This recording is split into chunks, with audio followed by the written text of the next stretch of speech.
दोस्तों आज चर्चा करेंगे कर्क लगन की। कैंसर असेंडेंट में कौन से शुभ ग्रह होते हैं, कौन से अशुभ ग्रह होते हैं, शुभ वार, शुभ अंक, क्या दान करना चाहिए, career, everything, dos and don'ts of कर्क लगना, कैंसर असेंडेंट। कर्क लगन दोस्तों, जब आपकी लगन कुंडली के फर्स्ट भाव में पहले घर में यहाँ पर 4 नंबर लिखा होता है तो ये कर्क लगन की कुंडली होती है।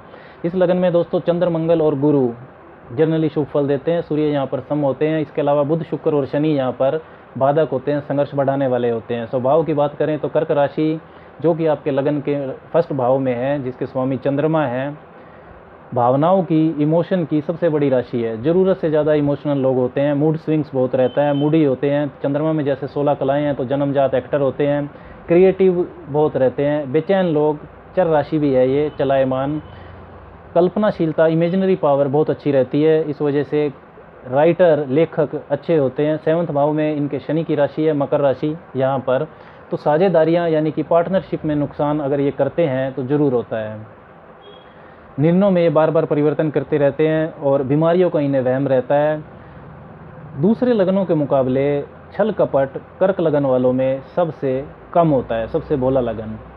चंद्रमा यहाँ पर मजबूत होने ही चाहिए, लगन के मालिक हैं, शुभ फलदायक हैं। मंगल दोस्तों यहाँ पर योग कारक हैं, 5th और 10th हाउस के लॉर्ड, पंचमेश और दशमेश। मजबूत होंगे तो ज़िंदगी आसान होगी, नहीं तो निर्बल होंगे तो संघर्ष बढ़ेगा और पेट के रोगी यानी कि पेट हमेशा समस्या देता रहेगा। गुरु दोस्तों यहाँ पर 6ठे और 9वें घर के मालिक हैं, भाग्येश के साथ साथ खष्टेश भी हैं। ये एक विडंबना है, अगर निर्बल हैं तो आप शत्रुओं से परेशान रहेंगे। और सूर्य दोस्तों यहाँ पर दूसरे घर के मालिक हैं, अगर बली होंगे, उनकी स्थिति अच्छी होगी तो बहुत धन देंगे, नहीं तो आंखों के रोंग देंगे और धन का नाश भी कराएंगे। शुक्र यहाँ पर 4थे और 11वें घर के मालिक हैं, अशुभ ग्रह हैं इस लगन के लिए। अगर शुक्र पर शनि और राहु का प्रभाव है तो विदेश जाने के लिए तो ठीक है, लेकिन चरित्र पर क्वेश्चन मार्क लगाएंगे, चरित्रहीनता की तरफ प्रेरणा देते हैं। बुध दोस्तों यहाँ पर सबसे अशुभ ग्रह हैं, 3रे और 12वें घर के मालिक, फिजूल खर्ची बहुत बढ़ाते हैं, अंट शंट पैसा ये आपसे खर्चवा देंगे। बुध अपनी दशा में सबसे ज़्यादा बाधा देते हैं कर्क लगन में। इसके अलावा शनि दोस्तों यहाँ पर सप्तमेश भी हैं और अष्टमेश भी हैं, अशुभ ग्रह हैं। साझेदारियों में नुकसान होता है इनकी वजह से। अगर बलवान होंगे तो आयु के लिए अच्छा है, लेकिन संघर्ष ये आपका ज़रूर बढ़ाएंगे। कैरियर में अगर देखें तो दोस्तों लेखन, आर्टिस्ट और एक्टर, मॉडलिंग, जो पेंटिंग है, यानी कि जो इतने भी क्रिएटिव काम हैं क्रिएटिविटी के, वो इनके लिए महाशुभ रहते हैं। रिसर्च, अनुसंधान के क्षेत्र में भी अच्छा रहता है। दूध और डायरी का काम इनके लिए भी अच्छा रहता है। कपड़े का काम यानी कि जो राग कपड़ा है, क्लोथ्स, वस्त्र का काम, वो शुभ रहता है। कॉस्मेटिक्स का काम भी इनके लिए अच्छा रहता है। इंजीनियरिंग लाइन में भी कर्क लगन वाले अच्छा करते हैं।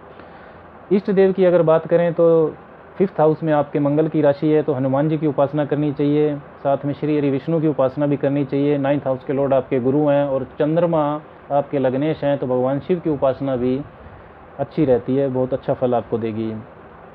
सोमवार, मंगलवार और गुरुवार ये जनरली आपके लिए शुभ वार हैं। 2 और 9 का अंक बहुत शुभ रहता है, चंद्रमा का और मंगल का अंक। 4, 7, 8 से इनको बचना चाहिए। सफ़ेद, पीला और लाल ये रंग इनके लिए शुभ हैं। काले, भूरे और नीले से इनको बचना चाहिए। शनिवार को दोस्तों जो शनि की चीज़ें हैं, लोहे के बर्तन, सरसों का तेल, कपड़े धोने का साबुन, साबुत उड़द, काले तिल, ये सूर्यास्त के बाद दान करना महाशुभ रहता है। बुधवार को साबुत मूंग की दाल और हरी सब्जियों का दान करना भी बहुत शुभ रहता है, कोई भी दशा, कैसी भी अंतरदशा आपकी चल रही हो। इसके अलावा तांबा आपको ज़रूर धारण करना चाहिए किसी भी रूप में, चाहे आप कड़ा पहने या रिंग फिंगर में छल्ला पहने, बहुत शुभ रहता है। हर रोज़ गुड़ आपको थोड़ा ही सही ज़रूर सेवन करना चाहिए। गोमूत्र जल में डालकर स्नान करना भी बहुत शुभ रहता है। कर्क लगन वालों के लिए भगवान शिव और चंद्रमा के मंत्रों का दबा कर जप करना चाहिए। कर्क लगन के लिए बस इतना ही। राम राम।